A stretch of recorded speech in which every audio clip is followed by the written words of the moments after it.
بسم اللہ الرحمن الرحیم رب اشرح لی صدری ویسر لی امری واحلل عقدۃ من لسانی یفقہوا قولی۔ آج کا بیان سنت موقدہ اور سنت غیر موقدہ کس طرح ادا کرنی ہے، جو ہم میں سب سے بڑی غلط فہمی پائی جاتی ہے، آئیے اس کو دور کرتے ہیں تاکہ ہماری دنیا اور آخرت سنور سکے۔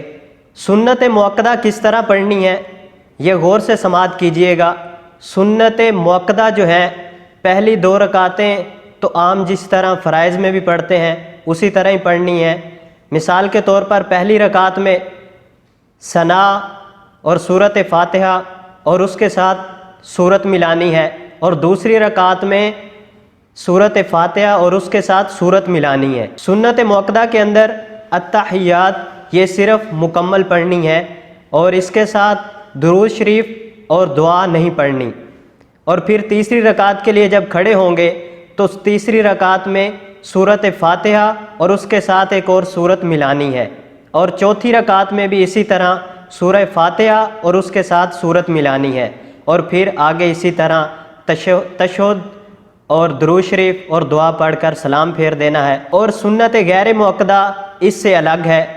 سنت غیر موقدہ میں ثنا کے ساتھ ثنا پڑھنی ہے سب سے پہلے، اور اس کے بعد سورہ فاتحہ پڑھنی ہے اور اس کے ساتھ سورت ملانی ہے، اور دوسری رکعت میں سورہ فاتحہ پڑھنی ہے اور اس کے ساتھ ایک سورت ملانی ہے۔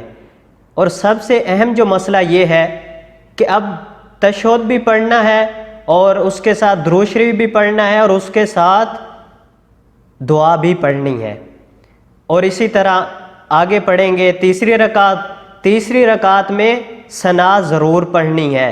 ثنا کے بعد الحمد شریف سورہ فاتحہ اور اس کے ساتھ ایک سورت ملا کر پھر چوتھی رکعت کے لیے جب کھڑے ہونا ہے تو چوتھی رکعت میں سورہ فاتحہ اور اس کے ساتھ ایک سورت ملانی ہے، اور پھر اسی طرح تشہد اور درود شریف اور اسی کے ساتھ دعا پڑھ کر مکمل کر دینا ہے۔